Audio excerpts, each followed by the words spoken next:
Good evening, everyone. Thank you all for coming here today. I'm Devika, and I'm Program Associate at Science Gallery, Bengaluru. Today we'll have two short talks, and that will be followed by a panel discussion. Suhas Ganesh is a clinician scientist at the Department of Psychiatry in NIMHANS. He has completed postdoctoral training at the Department of Psychiatry, Yale School of Medicine, examining the intersections of genetic research and cannabinoid exposure on the risk of developing psychosis. His research training in the genetics and genomics of severe mental illness has helped him shape his research career with the goal of developing mechanistic models of gene-environment interactions which augment our understanding of etiology, treatment and prevention of these disorders. Next talk will be by Rakshati Baswaraju. Rakshati Baswaraju is a psychiatrist who did her MBBS in Bangalore Medical College and Research Institute, followed by MD Psychiatry National Institute of Mental Health and Neuroscience in NIMHANS. She has gained extensive experience in research in Harvard and Columbia Universities, USA. A passionate psychiatrist and an ardent researcher who has published several papers and is a recipient of many awards, is currently the principal investigator of a research grant investigating magnetic stimulation of the brain for schizophrenia, funded by the Department of Health Research, Government of India. Over to you. Thank you, Devika, for the kind introduction. I hope I'm audible. If there is, okay, I think so. My talk is titled Genes, Biology and Mental Health.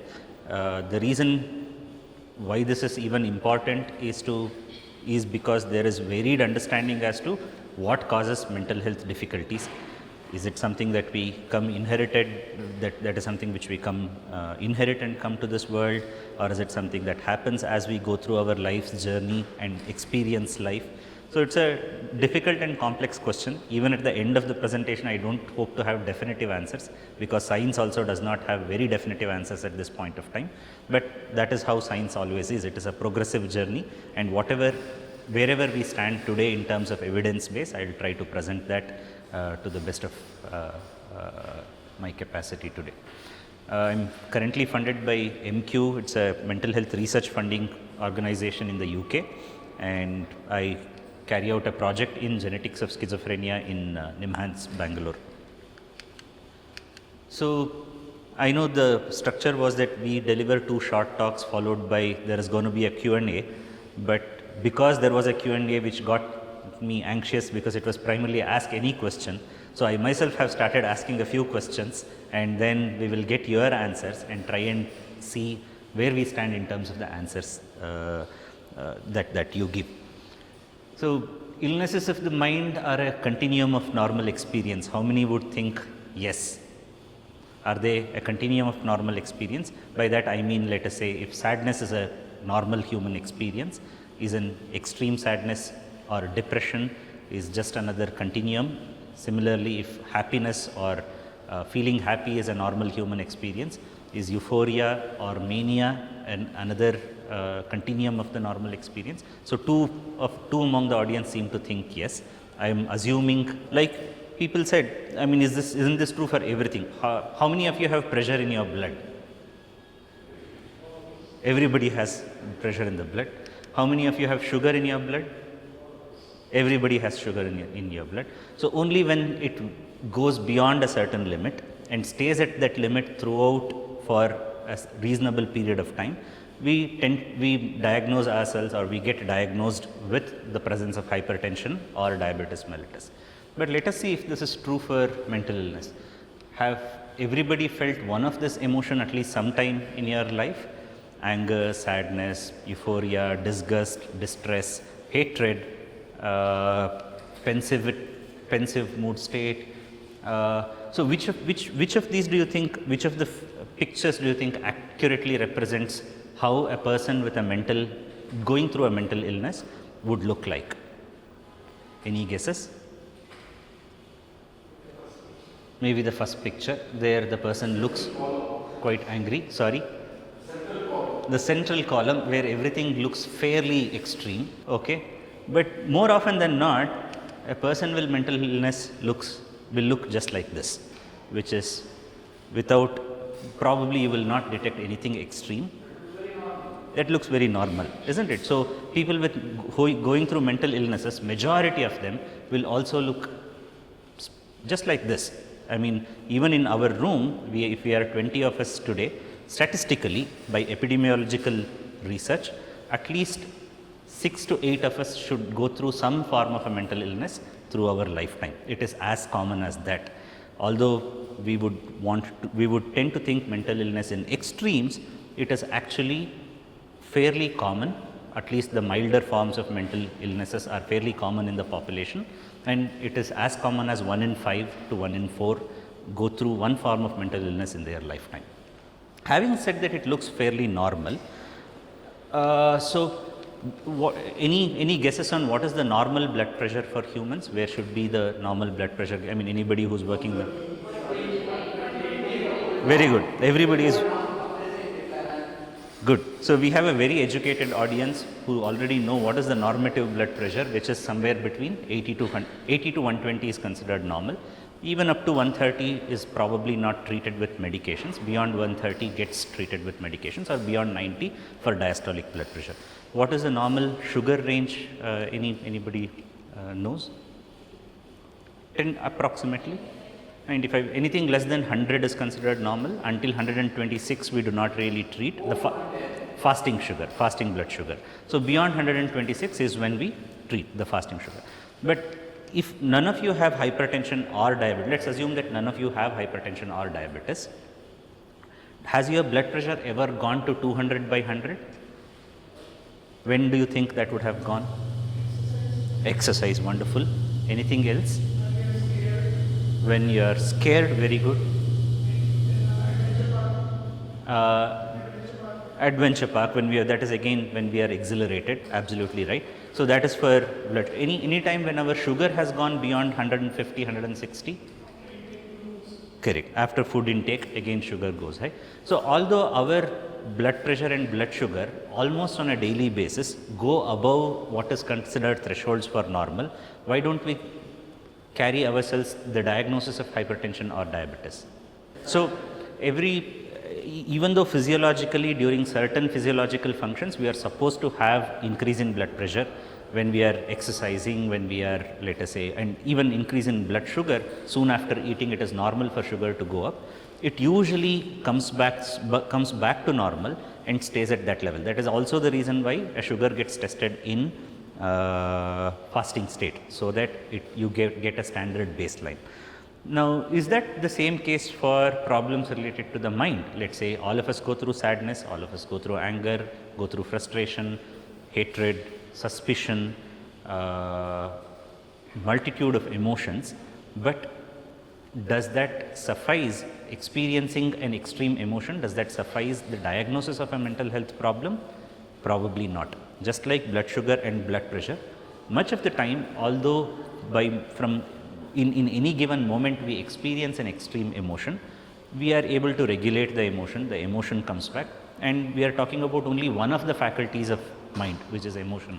There are more to the faculties of the mind. And emotion usually comes back to normal after the moment we sometimes feel regret, we feel guilt after having felt angry, we apologize to make ourselves feel better. So mood does not stay in the extreme position for a sustained period of time, but we diagnose disorders of emotion when the emotion goes beyond a point and remains there irrespective of the change in external circumstance or even internal circumstances. So that is how generally the disorders of emotion get diagnosed.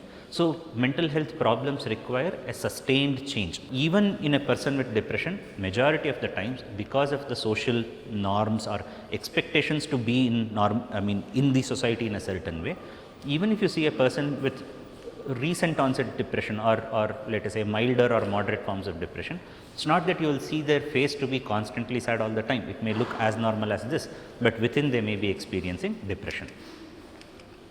So having said that, is our mind capable of detecting its own malady? Let us say if we have gone through depression, anxiety or other forms of mental illnesses, is the mind able to detect its problem usually?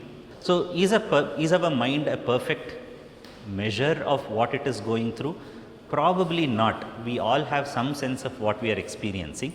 That is true even for normal day-to-day functioning. It's not that we are I mean, this is a very rooted philosophical problem. Is mind as an entity completely resolved of itself? Does it have a complete insight of what it is? If that were to be true, probably humans would have been, all humans would be enlightened, but enlightenment is a goal which probably is kept for only, let us say, a very handful, and that too requires lots of effort. So, mind may not be the best measure or a best meter for detecting the problems of itself. And until in the last slide, we only discussed the problems related to emotion, but emotion is hardly the only faculty of the mind. If heart stands for emotion, mind has perception as one of its faculties, mind has cognition as one of its faculties, and mind has behavior as one of its faculty. So, after the process of cognition, our behavior follows. That's exactly why when we are sitting in a room like this, generally we do not fidget, we do not walk away, we are not generally disrespectful, because of the general sense of what is normal that our mind has learnt over a period of time, and everybody tends to follow what is socially normative. So, if all these faculties are there, even, I mean, at least mind has some capability to detect the problems related to emotion, because there is an ability to distance oneself from the emotional states that one is going through. Even there can be muddy waters, sometimes they detect, sometimes it does not detect, but particularly when it comes to the problems related to perception, cognition, and even behavior, again sometimes like emotion, we can detect, oh, if I have done this, why should, I mean, was it me really who could do this? This is not my norm. I need to, I mean, and I am doing this repeatedly over the last 2 months. Is there something wrong with me? Is a question which naturally comes to us within our brains. But suppose, let us say, I am seeing there are 25 people sitting or 20 people sitting here in the room, but I am able to see somebody standing next to me. My mind is unlikely to be able to distinguish this as a problem, because it is going to be seen as a real percept. Or while I am talking to you, I keep hearing voices of somebody telling me, oh, you are doing a stupid job, stop it right away and walk out of the room, you are useless, you are worthless. That voice I am unlikely to be able to perceive, I mean to distinguish that percept from the normal perception, which is mostly my own voice and some crankiness, I mean cranky noise which is coming from one of the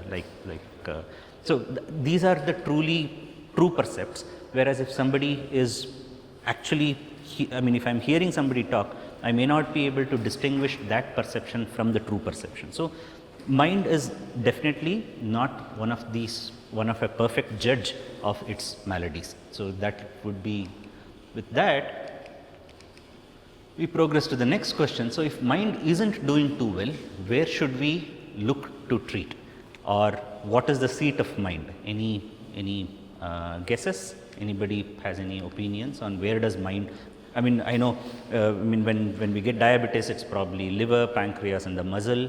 When we develop hypertension, it is probably related to blood vessels in the heart. But when the mind starts feeling sad, mind starts having perceptions which are not there, where do you think the problem may come from? Okay, somebody thinks blood. Neocortex, okay. Breathing, very good. Gut, very nice. Any other place do you think historically humans have thought our mind may have existed? Heart. Who said heart? Okay, very good. So, there has been a cardiocentric view of where human mind comes from, but at that time it was not truly mind. During the Egyptian civilization, and also probably, I think I may not be wrong if I have read it in one of our own, I mean in Indian scriptures as well, that the soul, essentially there was no distinction between soul and mind at that time, and soul was thought to be seated in the heart, or the functions of the body seemed to or were thought to emerge from the heart. So, it was called the cardiocentric view of the world. It was starting Hippocrates onwards that all the dissection experiments and all the experiments that they did with animals, it was finally figured out Hippocrates onwards that it was probably the brain which is the seat of the mind, which is the organ responsible for determining what we do, how we think, how we act, how we behave. However, having said that, even until 18th, 19th century, there was no definitive answer. There was always a debate between the cardiocentric and the cephalocentric view. This changed with one particular experiment where it was shown, I mean, even at the end of this experiment, Sir Henry Dale got a Nobel Prize along with Otto Levy in 1936. This was his Nobel receiving lecture, where he said, hitherto the evidence concerning a chemical transmission in the central nervous system is nothing but the brain and the spinal cord, of the types which we have found prevailing at the peripheral synapses. So, in their experiment, they essentially showed that when two neurons connect with each other, there is a chemical connection between where one neuron ends and the other neuron begins, which is similar to, let us say, when we turn on a switch, what it essentially does is it brings two wires close to each, in contact with each other. Here, unlike an electrical circuit, the continuity is not because of a physical connection, but rather because of a chemical connection. There is a presynaptic terminal, there is a postsynaptic membrane, and between them there is a chemical milieu in which the transfer of signal happens. Electricity travels on the neuron like this, and then there is a chemical transmission which transfers electricity to the next nerve, and then again it goes on. So, he essentially hypothesized that because chemical transmission can happen in the peripheral nervous system, it is very likely that there a similar system exists in the central nervous system. From there on, we started believing more about brain being the site where electrical activity, which primarily governs the way we act, behave, think and perceive, and all of our day-to-day functions are carried out through brain rather than heart. Having said that, even today there is a little bit of debate, even today there is a little bit of work going on in order to understand the functions of nerves which exist in the heart. A heart has its own intrinsic nervous connectivity, just like bowel. So, one of the central themes of today's talk, which being electromagnetic impulses or electromagnetic conduction and what is its relevance to mental health. Anything that moves on a macro scale in human body, be it muscle, heart, bowel or our brain, all of these are governed by electrical signals. Essentially, human being is and constantly transmitting electricity throughout the body. Each time our heart pumps, it is because of an electrical signal. Each time we have a bowel movement, it is because of an electrical signal which finally makes the muscle move. And now for me to even press this pointer, it is because the brain generates an electrical signal which goes to my spinal cord. From the spinal cord there is a synapse. From that synapse a second neuron starts all the way to a group of muscles in my hand, which finally innervate the muscle fibers there. There again there is chemical transmission which goes to the muscle fiber, and then that electrical energy gets converted into mechanical energy. So, if you think of human beings, it's constant flow of electrical energy which governs the way we act, think, behave and perceive. So, this from here started a greater interest in, although much before 1936 there was conception of brain, what it does and all of it, he settled it with evidence that chemical transmission does happen between neurons which can explain the way things work. What causes the abnormality? Let us say we have thought about mental illnesses, then why do mental illnesses happen in the first place? Is it genes or environment? Now, how many of you approximately know when were genes discovered as their chemical, when was DNA discovered approximately, tentatively? Around 1950s, when Watson and Crick made a molecular discovery of the chemical structure of DNA, and genes as abstract concepts existed even before the discovery of DNA. But what may be surprising is that the possible genetic cause for mental illness, if DNA was discovered in 1950, when do you think people may have thought that there could be a hereditary reason for mental illness? Few centuries ago. Very nice. So, it was in 1789, what really happened was, this is the more available written kind of evidence. King George III developed a manic episode, and this was in the UK, and there were lots of asylums at that time. Asylums were essentially the places where people who were going through severe problems related to the mind used to be stationed, used to be housed and treated. So King George III developed the illness. So everybody in his, of course, in his palace he had his own royal, let us say, group of physicians, surgeons. They all came together. How do we know what is going to happen to him? Should he continue as a king? Will his mental illness resolve or not? And that is when it was discovered that there is actually no data, and that is when it was thought, okay, data is actually important. What happens to these episodes? Do they resolve? How many get better from mental health problems? How many continue to?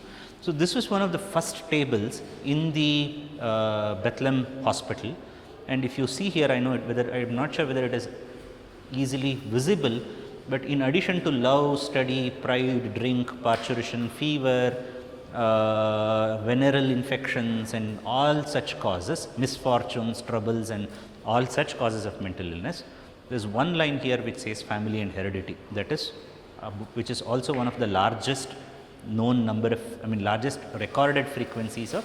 So heredity does lead to a large number of mental health problems, was discovered as early as, or as was documented as early as 1789, and then started all these pedigree studies where individual families were studied like this. If, let us say, a grandfather had it, how many of the children got it, from children getting it, how does it get transmitted, what are the rates of transmission and so on. Such pedigree studies gave us some idea as to the degree to which mental illnesses are heritable, or familial factors, how much do they contribute to mental illnesses. This was primarily work of one of the fathers of modern psychiatry called Emil Kraepelin, who has written extensively on the origins of schizophrenia, origins of bipolar disorder and so on. And then we have been doing the same studies even today. This was a family which we studied in Nimhans, where one of the parents had a bipolar disorder, and we saw bipolar disorder in actually every offspring who was born out of that parentage. And we have detected by doing what is called whole exome sequencing, that is looking at the entire exome of the family. We have detected multiple genes which may carry a variant, or we carry a mutation that may be the reason why it was not just this family. A cluster of 8 such families were studied, and we have detected multiple genes which may carry a mutation. Now you might ask, if Kraepelin was doing this in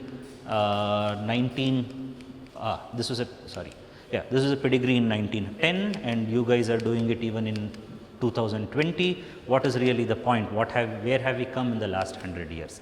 Now, unlike Kraepelinian times, which gave us the basis of heredity, basis of familial transmission, in 1990s, the Human Genome Project started.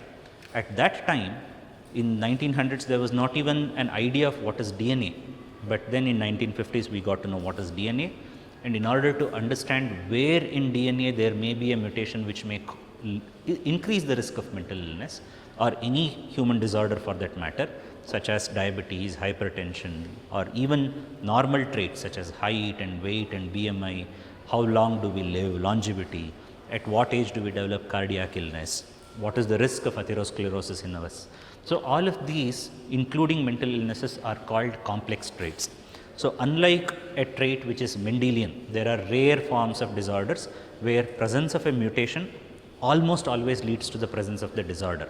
Typical examples are diseases like Huntington's disease, phenylketonuria, cystic fibrosis. These are disorders where presence of one mutation in a gene almost always leads to a disease. Unlike that, in order to understand the genetics of mental illness, these are so common in the population that these are likely to be contributed by hundreds to thousands of genes. And this was the hypothesis with which this project started. The value of sequencing the entire human genome, it got completed in 2003, and now we are 21 years after Human Genome Project. This is exactly what allowed us to do an exome sequencing study in the past, but there have been major large worldwide efforts where they have studied hundreds and thousands of cases and hundreds and thousands of controls. And at the end of that, What we see here is something called as Manhattan plot. You can even call it an MG Road plot. It's essentially based on somebody who created the plot thought these were skyscrapers of resembled Manhattan. So, I mean, maybe this would have been our good old utility building of that time.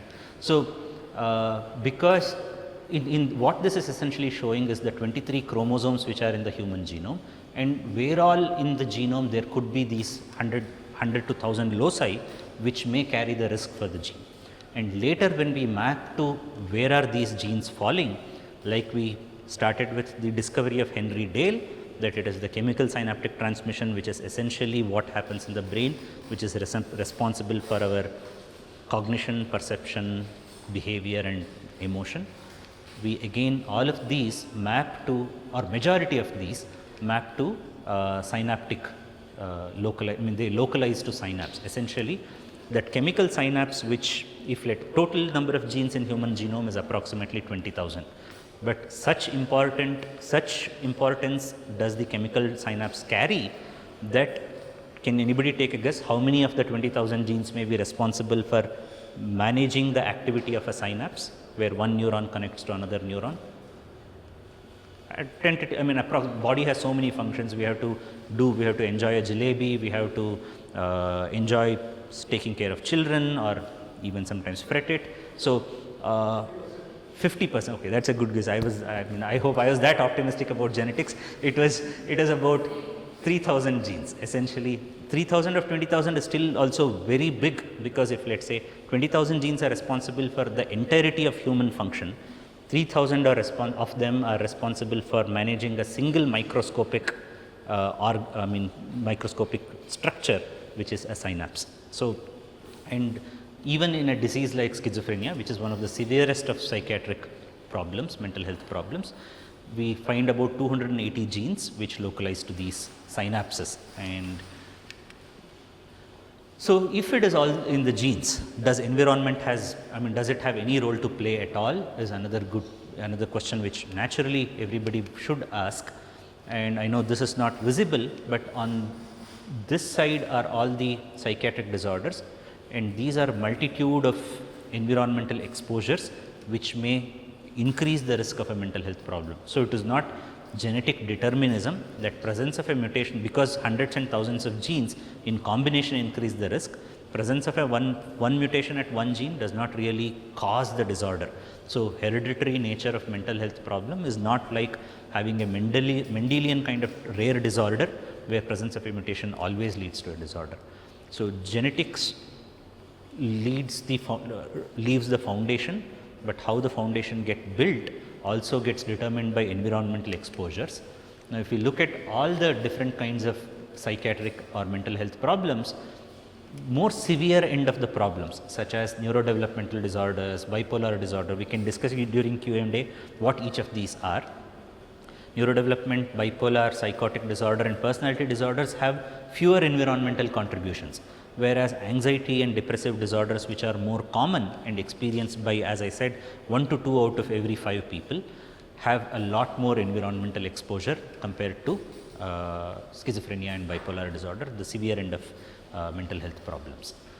Now, what are the different kinds of environment? It could be traumatic events in life about which nobody has real control. Sometimes people may have control. Substance use, demographics, where we come from, what is our neighborhood like, how much micronutrients do we get exposure to, how is our food, how is our let us say exercise pattern, diet, digestive health, early life factors, and even medical problems, viral infections and so on. So, one last question: do brains change when we experience an illness of the mind, or do we experience an illness of the mind because of a change in the brain? Just to make it interesting, how many for second and how many for first? No, both. Sorry, but the answer is both. But yeah. So, essentially, like I said, genes lie a foundation. Essentially, genes lead to expression of proteins.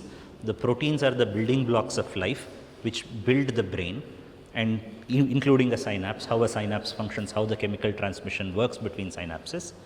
And if that is the foundation, suppose somebody comes with an increased risk for schizophrenia and also ends up using cannabis, that is a deadly combination in leading to the phenotype.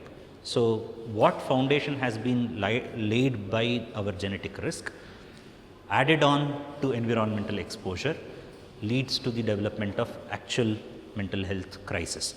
Having said that, even after having developed the mental health problem, the problem itself can also change the way our brain works. This could be due to various reasons. After having developed a serious mental illness, my nutrition status may go down, I may not eat as well as I used to, I may not take care of myself so well, I may go less out in the sun, my diet diversity may come down, my exposure to intellectual activities may come down. All of these further contribute to the changes which cause in the brain. So, it is essentially a dynamic process. Like you said, both things happen. There is a foundation and there is also a change which later happens. So, if you look at an illustration how essentially things work, if this is a neuronal cell, like I said, everything in our body, wherever there is a macro scale movement, including lots of micro scale movements, are driven by electricity. Electricity is maintained because there is a sodium potassium imbalance within the cell and outside the cell. So, there is always a voltage, and that voltage is triggered by a neuronal impulse which carries all the way down, and this neuron connects with another neuron where at each of these are called dendrites. Then the chemicals come, and this is the chemical synapse which Dale originally discovered, the 1936 Nobel Prize, and those chemicals come and act here. Because they come and occupy their receptors, there is opening up more sodium channels, and again there is an voltage potential created here. So, this is essentially the electrical transmission and if let us say there are about 1 billion neurons in our brain, imagine the number of connections which they may have with each other. The number of synapses are estimated to be about 10 to the power of 3 of number of neurons, and majority of the neurons have very intricate connections with each other, some leading to excitation, some leading to inhibition. So, if you are ever asked what is the most complex machine that has ever been developed in the world, undoubtedly it is the human brain, and human brain has those many processes. Of course, we do create artificial intelligence, we do create more complex computers which can do math much faster than human brain can, but yet we have not been able to develop consciousness. We have not been able to artificially simulate consciousness. Although there may be elements of it which happen, the full conscious human being, which is a thinking, living, empathizing, emotional person, that has never been able to be replicated outside of a human body. So, essentially this is the most complex organ. Now, closing the loop, this is a statue of our great Kannada saint or poet Basavanna, for those who are not from, those who did not know who Kannada. And in one of his vachanas, he has said that Sthavara Kalivantu Jangama Kalivilla, which essentially means anything that is static will finally degenerate, will die. Anything which is moving will not degenerate or die. He said it in an entirely different context, nothing linked to biology, but it becomes true even in our biological context, because all the cells, genes, DNA, everything ultimately dies, everything ultimately passes. DNA gets passed on to the next generation, but in our own neuronal cells it gets degenerated. But what does not die is the energy which is constantly transmitting within us, and which we transmit to the next generation, next generation, and that is how humans have, or organisms in general, have survived for years and years. So, thank you for very active participation. Hope to do more of it during Q&A. And because Jangama, or the moving thing, is the electricity which is most important, now Dr. Rakshati will be talking more about how to manipulate it to make our mental health better. Thank you.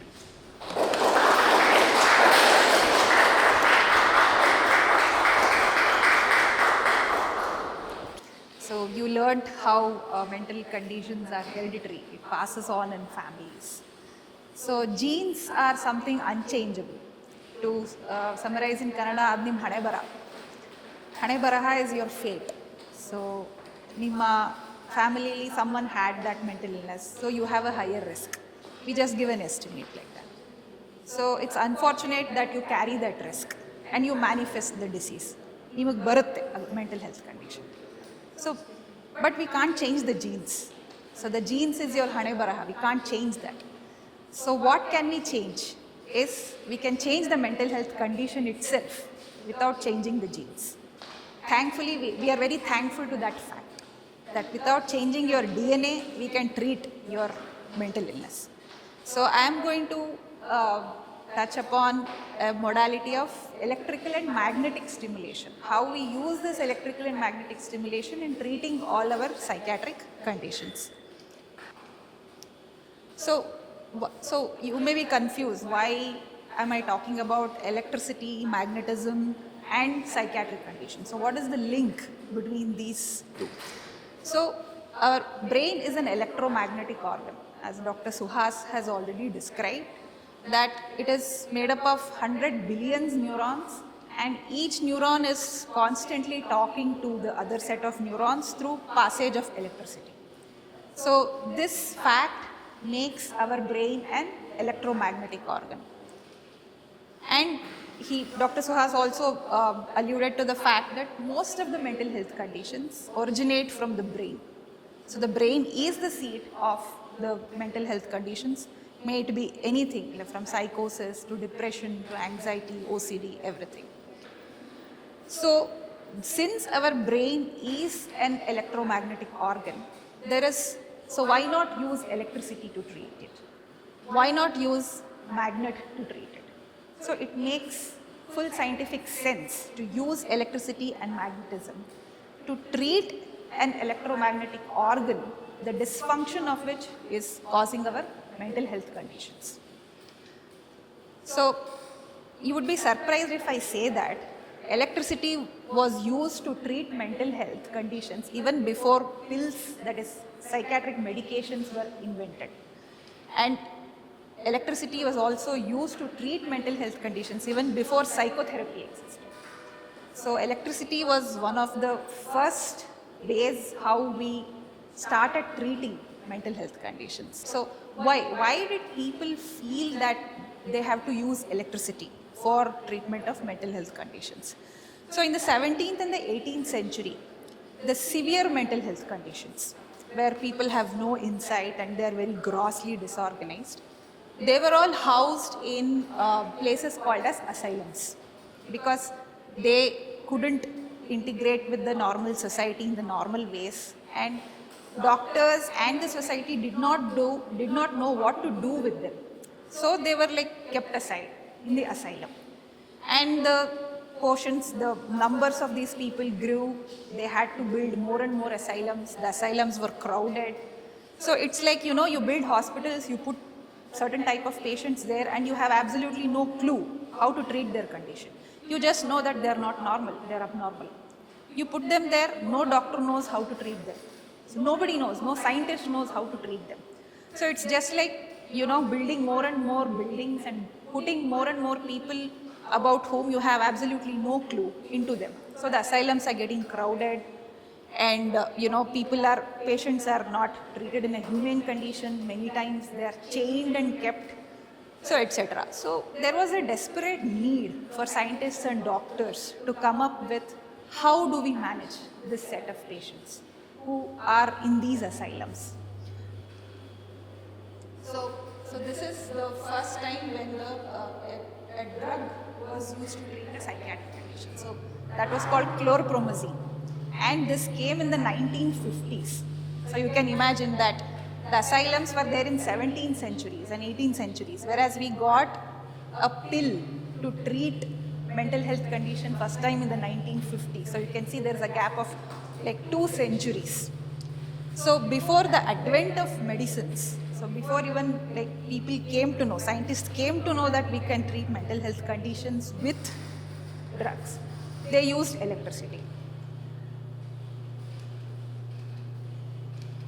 So the modality where we use electricity for treatment of mental health conditions is called electroconvulsive therapy. and this came out for the first time in 1930s. So these were the first electroconvulsive therapy machines which were founded by their finders. I'll talk about them subsequently. So how did people come to know, to answer your question particularly, that electricity should be used in the treatment of mental health conditions? So as I know, there was a desperate need to treat severe mentally ill patients who are crowded in asylums. So one person by name Wagner Jauregg, he found out that, so if you inject malaria, the malaria organism, into patients, they'll have high fever, and that high fever somehow treats the mental illness. He just discovered it by accident. It was proven to be effective only temporarily, and also he won the Nobel Prize for this. So can you believe this? Like now we are able to laugh at it, but that desperate was the need to find a cure for severe mental illness. So this was the first treatment which was tried for severe mental illness, where he injected malaria into severe mentally ill patients. Then there was another person by name Manfred Sackl. What he did was he injected insulin. So what does insulin do? It brings down your blood sugar to a very low level, sometimes to a very dangerously low level. And he saw that patients improve. The mentally ill patients improve. So he proposed it as insulin shock therapy. But again, many patients used to die. It was blatantly dangerous treatment. Luckily, he didn't win any Nobel Prize. And then there was another doctor by name Egas Moniz from Portugal. He introduced something called frontal lobotomy. So frontal lobotomy is nothing but cutting your brain. So this is how he used to cut the brains of mentally ill patients, where he could use a sharp needle and pass it behind your orbit into the eye. So that would hit your frontal lobes here. And he saw that some patients improved with this kind of a treatment. But again, this was also met with a lot of side effects, long-term side effects, etc. And he also won the Nobel Prize. And then came a slightly sane way of looking at it, Dr. Laszlo Meduna. What he did was he used camphor, or like he substituted camphor, karpura, what we say in Kannada. He substituted with a chemical called cardiazole to patients, and then it induced seizures in them. They got fits. And once the fits settled down, he saw that the mentally ill patients improved. So this was the origin of the concept that if you induce fits in these mentally ill patients, they do get better subsequently. So you can see how maverick the ideas were originally, to how desperate people were to treat mental illness, and these maverick ideas, out of those two, have also won the Nobel Prize. I mean, it really seems like a laughable paradox in this era, but at that era they were really great inventions. Of course, they didn't sustain because it really did not translate to safe, sustainable results in patients. So carrying from, so you saw that Dr. Meduna used camphor to induce seizures, and these two were Italian doctors, Ugo Serletti and Lucio Dini.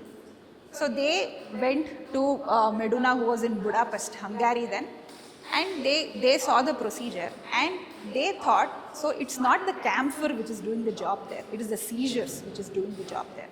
And the camphor is actually poisonous if you make the patient take in so much amount of camphor. So why don't we induce the seizures, that is fits, in patients in a more safe way? And they used electricity for it. So instead of using camphor, which can be a poisonous substance, they substituted the induction agent of the seizures with electricity, and this was their first paper. And unlike the other doctors, they experimented this on pigs first in slaughterhouses. So they used to go to slaughterhouses, and they also got the idea of using electricity in the slaughterhouse. So they saw that the butcher, before he culled the pig, he would give an electric shock to anesthetize it, so that it cooperates in the process of culling. And they saw that when the electricity was given, some pigs would have seizures. So that is where they picked this idea that we can use electricity and induce seizures in living beings. So, and this was the first patient to whom they gave electroconvulsive therapy. So, this is the birth of modern day electroconvulsive therapy in the field of psychiatry. But this was very raw, bare kind of a treatment, and it has undergone a lot of modifications down the lane from 1930 to 2024. So currently, so what is the, where do we use this electroconvulsive therapy? So it definitely the kind of mental illnesses that fall under the severe end of the spectrum. So we do use electroconvulsive therapy. It is a very much active treatment. It has its place and utility, and it's been widely used all over the world. So some of the mental illnesses I have listed here, like severe depression, mania or mixed affective state, which is a part of bipolar disorder, schizophrenia. So catatonia is a state where the patient becomes immobile, doesn't talk, doesn't eat, or suicidality, which is stemming from any of these severe mental disorders, or severe agitation. You cannot hold the patient is very agitated, or like in sometimes they don't eat anything, nil food intake because of a mental illness. So in all these states which stem out of a severe psychiatric problem, ECT is a game changer. It's a life-saving modality of treatment. So even drugs will work in this case, but it takes time. So what ECT is a game-changing modality of treatment because it cuts short the time. So a patient may take 20 days to improve in medicine, but with ECT he may improve in 3 to 4 days. So ECT is a game changer because you cannot let a patient who is in a severe condition suffer for a longer time. So it is humane in that way, that you cut down the suffering, you don't let the patient be in a very severe state of disease for a long time. To cut down that, we use ECT in the treatment. So this is the Indian patented ECT machine by the stalwarts of ECT, Dr. B.N. Gangadhar and Dr. Vittal Kandade in NIMHANS.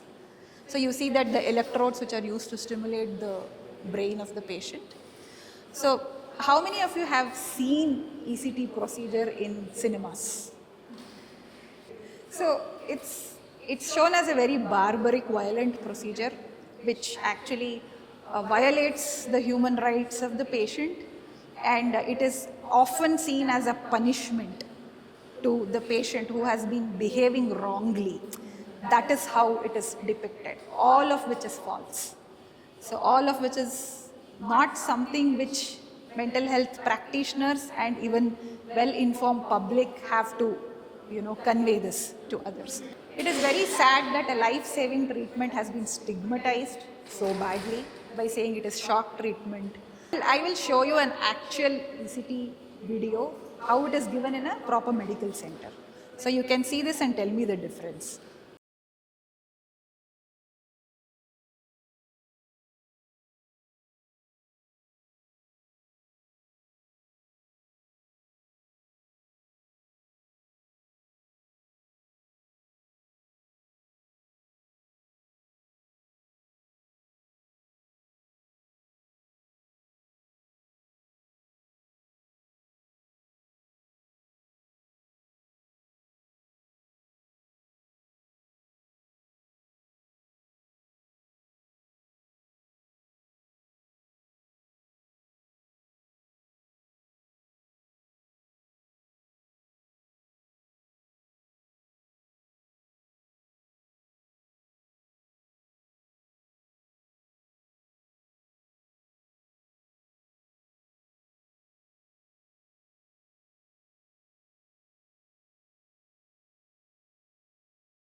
So this is the reality, which none of the cinemas or none of the media shows, but this is the it's almost like a patient is going in for a minor surgery. That's it. So there is it will not be painful. So I'll tell you why. Because the anesthesia was injected before the electricity was given to the brain. So as soon as the anesthesia is injected, the patient falls unconscious. They don't even know that they are like about to receive a shock. They don't feel the electric. Yes. And they also, in addition to anesthesia, you saw that they inject something called muscle relaxant. So even though you are giving electricity, because your muscles are all blocked now with that drug, so there will be no violent seizures. There are no, so we have cut that down. That is, so they deliberately tie a cuff to one arm so that the muscle relaxant doesn't go here. So you can see the seizure there, because this visible seizure should be at least 15 seconds for the treatment to be effective. So you saw that in the whole body of the patient lying there, only the hand shook. So the aim is to give the full treatment effect to the patient without any side effects, without any major feel of pain or anything like that. So this is called as modified ECT. And we have something called Mental Health Care Act, which is the law that governs how mental health patients have to be treated, and that has completely banned unmodified ECT, that it is illegal to give ECT without anesthesia and a muscle relaxant. So it is usually done in the OT. So it is treated as a serious procedure like surgery. So it is done in the operation theatre with an anesthesiologist, with all your parameters, recorded. They record your pulse, your BP, your oxygen saturation, and you also saw that oxygen was given to the patient. And they also put something called a mouth gag so that you don't bite your tongue, because seizures, you see that patients bite their tongues. So all these precautions are taken. And if you ask the patient, he feels like I was just sleeping. He doesn't even know, he cannot say that, oh, someone gave me an electricity, I felt a shock, I felt the body shaking. So it's because of the anesthesia and the muscle relaxant, the feeling of the pain is very minimal or almost totally absent. So this is the modern day ECT. So these are the modifications which has, so if you see, that is the sine wave, that was the original way ECT was given in the top. So that was how Serletti and Hugo used to give it. But now we have modified it. How? We just give enough current to bring out the treatment effect. We don't give too much current, which can actually, cause side effects. So we call this as brief pulse. So we have modified the pulse wave to brief pulse ECT, and we have given anesthesia, we have brought in muscle relaxant, and even the place where you place those electrodes. So commonly we place it here on your temples. That is why it is called as bitemporal. But through research we have found out that instead of placing here, if you place it here, or if you place it only on the right side, the memory problems will be less following ECT. So like this, ECT has undergone a lot of modifications which has made it totally patient safe with a great efficacy. So coming to the side effect. So another way ECT is kind of, made infamous is that it will erase your memory.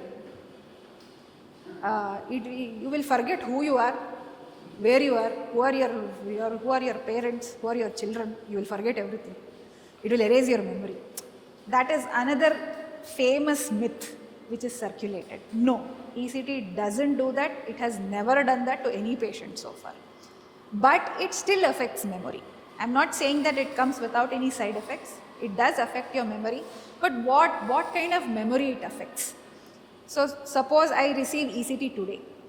3 days back, I have gone to a function. Maybe after you receive the ECT, if you ask me, do you remember that function? I don't remember going to that function. Did you remember what lunch you ate on that day? Oh no, I don't remember that.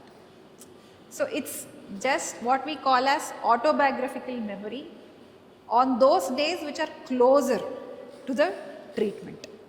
And this is going to be only for a week or 2 weeks after you stop the treatment.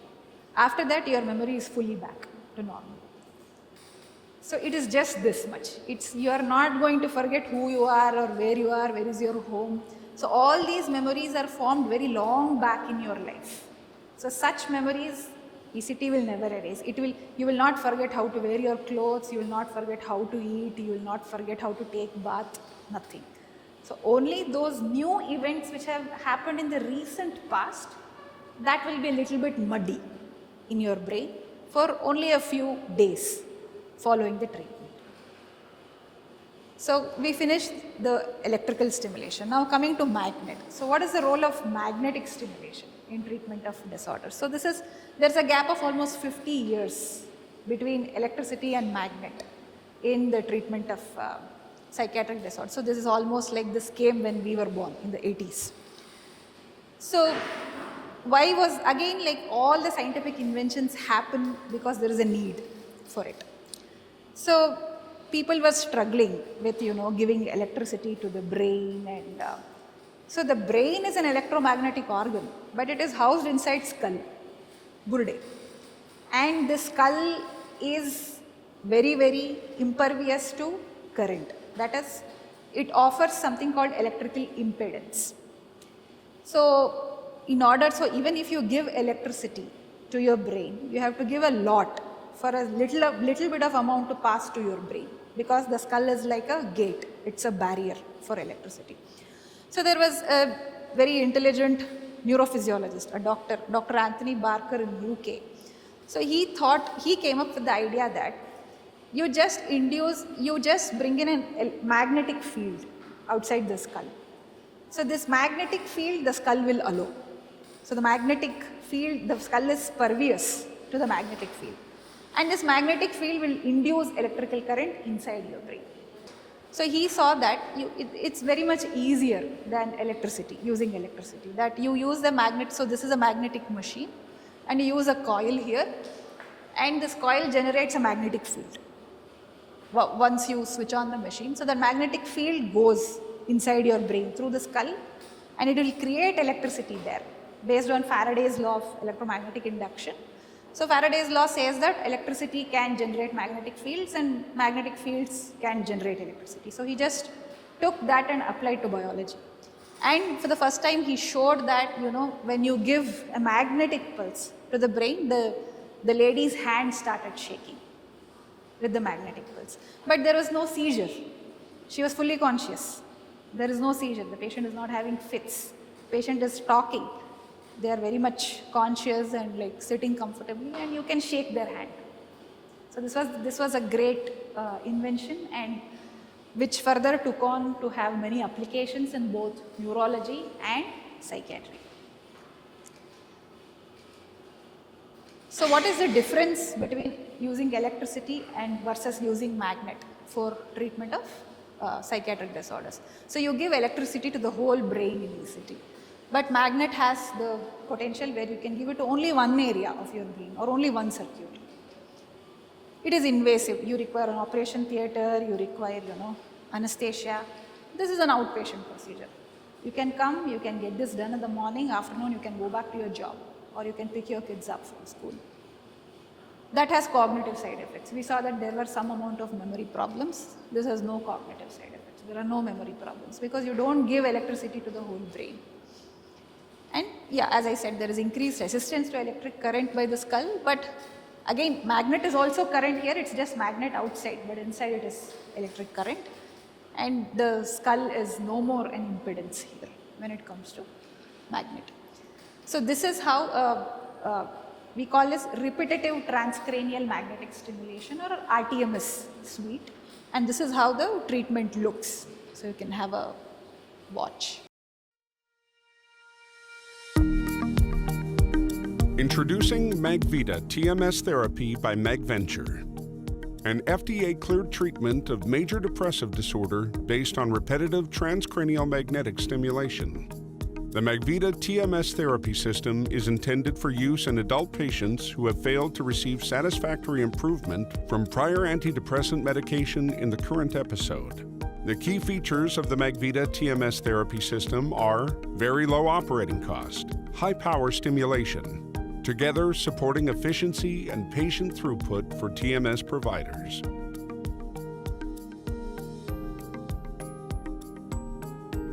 The MagVita TMS therapy system facilitates accurate and easy determination of treatment location and intensity. MagVita TMS therapy offers an easy and intuitive workflow. Place the treatment cap, position the patient and stabilize the head. Place the treatment coil.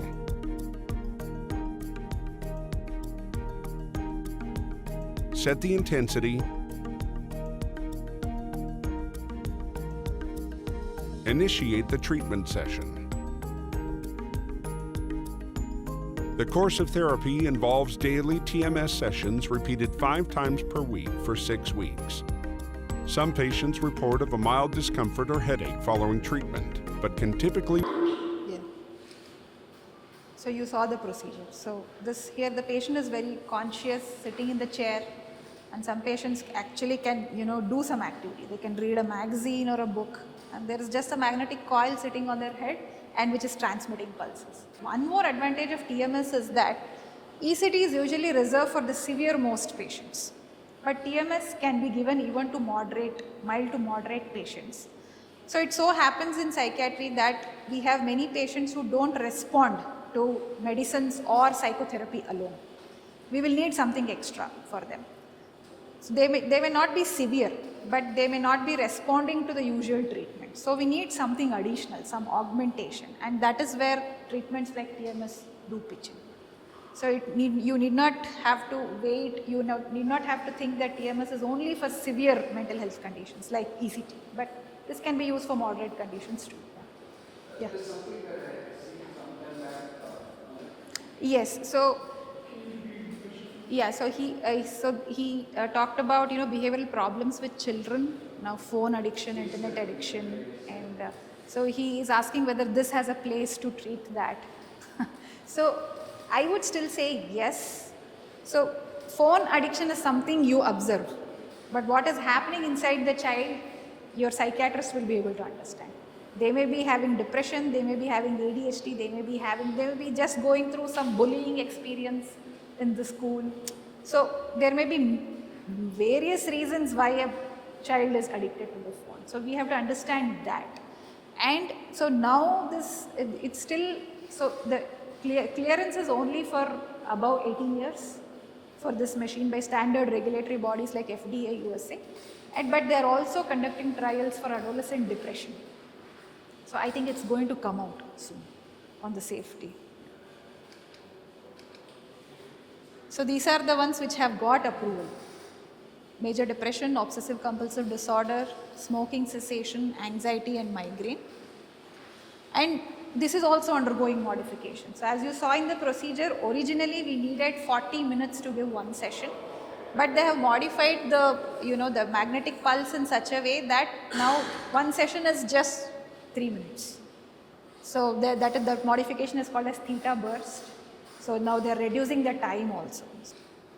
So again, to show that in ECT you just give electricity to the whole brain, but TMS is interesting that you use different coils to stimulate different parts of the brain to treat different conditions. So for depression what we use this figure of 8 coil and give pulses to your left, this part of your brain, which we call it as left prefrontal cortex. Whereas if you have OCD or anxiety, we really have to target like deeper structures in your brain. So you can see that they are called amygdala or medial prefrontal cortex. So to go to those deep, so how can you just create a magnetic field here that hits such deep structures? So we modify the coil for that. We give a little bend to the coil instead of figure of 8. So with the bending of this coil, instead of just hitting that part, you can hit deeper structures in the brain. The magnetic field goes till there. So depending on the disorder you have, you can change the coil, you can target different brain areas and treat those conditions. And suppose for smoking cessation, they have come up with something called a helmet coil. We call this as the H coils. So this is called deep TMS. Again, what you are essentially doing is, instead of targeting a superficial brain area, you are targeting a deeper brain area to treat different mental health conditions. Even this comes with side effects, but the side effects are, the only major side effects is seizures it can happen in only less than 1% of patients, and local site discomfort. So wherever you place the coil, there may be a little bit headache, but that goes away in a day. Some patients have lightheadedness, fatigue or ringing sensation in the ears, but you saw that we usually give a ear plug whenever we give the treatment to this patient. So this is how the electrical and magnetic stimulation is changing the field of mental health. And I urge you to go and spread a positive message about these to any general public you come across. Thank you. Why can't we personalize it with drugs that we use for depression and sexual dysfunction and psychosis, so many things. This looks so simple and cute. I'm thinking, is it a cost or? Yeah, so one thing is the cost, because you would require at least 3 weeks of treatment, 2 to 3 weeks, and each session can cost anywhere between 2,500 to 5,000, because the machine and the coil are really expensive. So we don't have an indigenous machine. These are all Magvent, like the one which I showed, comes from Denmark. There are other machines which come from US and Russia. So that is one reason, that it's more expensive than prescribing medicines. And the second reason is the sustainability of effect. So medications you pop in daily, right? You pop in even after 3 weeks. But TMS, the sustainability, the studies have shown that the sustainability is for 1 year. So beyond that studies, it's not that it's not sustained. We don't know. We don't have studies that have really looked at the improvement beyond 1 year. So right now we can say if you take a session for 3 weeks, you will be free of depression for 6 months to 1 year. That much studies have shown. But beyond 1 year, we need more long-term studies. And this question has been asked in our field. Why not take it up as a first-line treatment? And so we are yet to get there.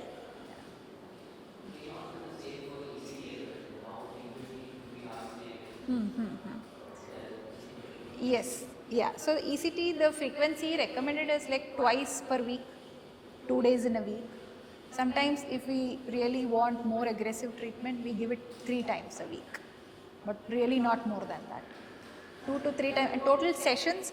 So the rule of thumb is that once you see the improvement has plateaued, like you see the patient today after this session, and you see the patient after this next subsequent session, there is no further improvement, you give 2 more after that and you stop. That's the rule of thumb we follow. Like 2 more sessions after plateauing. So, and usually depression will improve by 6 sessions, 6 to 8 sessions. Schizophrenia really requires more number of sessions, maybe like 10, 12, it can go to 15 sometimes. Yes, the sustainability is good. The sustainability is good for ECT, and and we also have many patients who take maintenance ECTs, like once in 2 weeks or once in a month. So that is also there, maintenance ECT. The cost of ECT, it almost comes to the level of TMS because you have to pay the anesthetist, the OT charges, whereas the machine is cheap. The apparatus is cheap, but you have to pay the anesthetist, you have to pay the psychiatrist, you have to pay the nurse there, you have to pay for the anesthetic agents, so that builds up the cost there.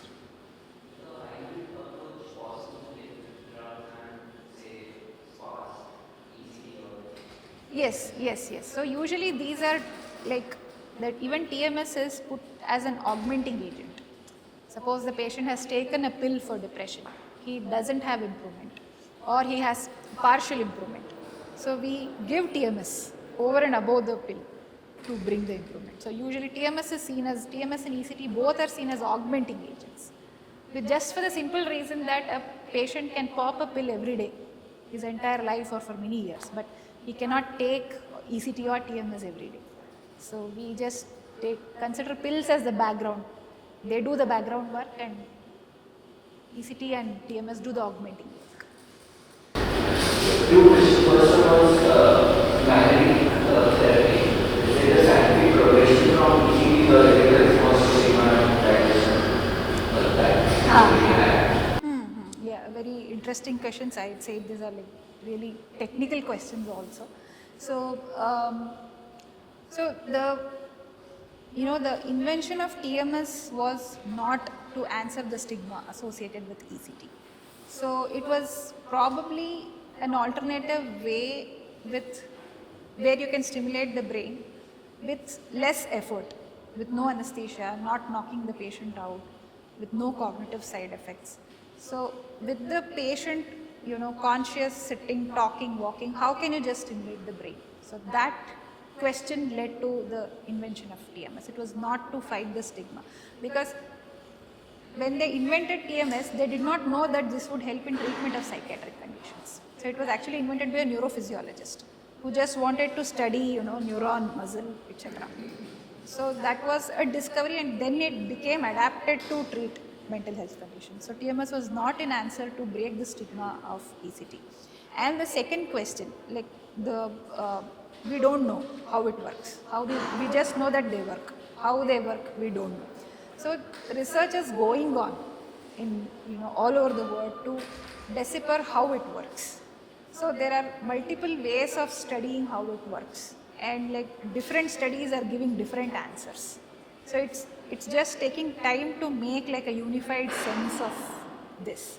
And there are also, as you said, so if we don't know how it works, it will be difficult to understand why some people don't respond to it. And so the research is going on response markers. What kind of people respond to this? What kind of people don't respond? And how are their brains different? So there are multiple studies going on this too. But we really, it doesn't boil down to a single parameter, single solid parameter with which we can say. So it's still in the, pre-deterministic phase. Questions, one is what you said. I mentioned that you were saying that factors every but then you said that we are completely replaced. So now why is there so as the motion is present now? Yes. So like you rightly said, it is now fairly clear that much of the faculties of thought, emotion, perception and behavior is primarily governed by the brain. But even then there is an intricate connection between the heart and brain. Like when we experience certain emotions, there are symptoms felt in the cardiac system as well. Our heart rate accelerates, that is because there is a delicate balance which is maintained between majority of our internal organs and the brain through what is called sympathetic and parasympathetic nervous system. A particular nerve called vagus nerve does connect to heart fairly, it is quite important in determining the activities of the heart.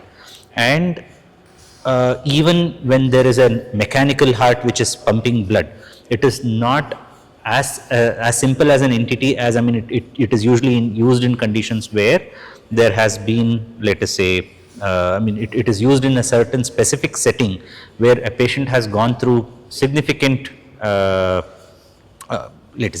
medical problem or a surgical problem, and the heart transplantation is somewhat different, where there is actually true. So it is not that the mechanical heart which replaces is going to completely replace every function of the heart that exists in let's say a walking, talking, easily functioning or thinking kind of a person. I'm not sure whether there have been studies to look at the psychological effects of having a heart.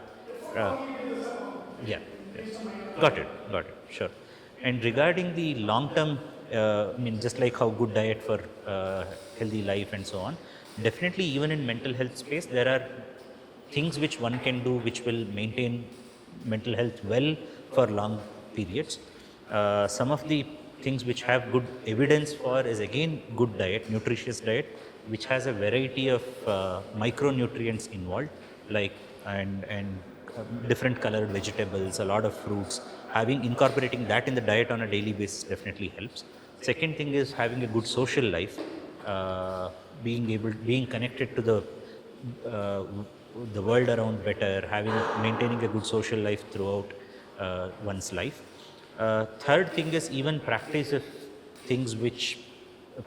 certain exercises which help balance the sympathetic and the parasympathetic nervous system, particularly pranayama, yoga. These practices have also been shown to benefit health in the longer run. So there is definitely some evidence for that. But having said that, it's not a one-to-one kind of an equation that because I'm doing this, I should not be depressed. Despite doing all of this, there is a good enough chance that one may develop depression, or despite not doing any of this, one may never develop depression also. So it's not a Very absolutistic yeah. phenomenon. Yeah. It's not. So there are, correct. Oh yeah, absolutely. So So the research in this area, I would say, is more concrete for Alzheimer's. So to prevent Alzheimer's, the number one factor is actually socialization. It's not, like solving difficult puzzles or a high education or exercise. It's nothing. So the number one factor which is most preventative of Alzheimer's is socialization.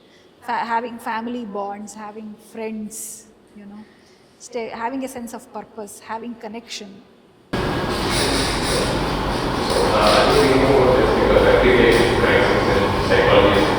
yeah, absolutely. I mean, replication crisis is a big problem, more of a problem in behavioral science. Probably not so less of a problem even in molecular and genetic studies as well. And I mean, that is exactly why when a clinically utilizing, a clinical intervention comes to practice, it has to go through several rounds of studies before it can be really implemented. So, for instance, like the transcranial magnetic stimulation, it will go through rounds and rounds of, there are different waves of clinical evidence which have to get generated, and before which it can be implemented. So, there at least there is already a pipeline of rigor which has been established to show that this is actually active. It is actually helpful. So replication crisis does affect research a lot more than the clinical intervention itself, but it has happened even in clinical intervention that a drug has been introduced, later found to be causing more side effects, so it has been removed from the market. True, I mean, it does occur, it does influence. And it has been shown to be more in behavioral science, and there is also a reason for it. Unlike all the other organs which are accessible, brain is not accessible in real time.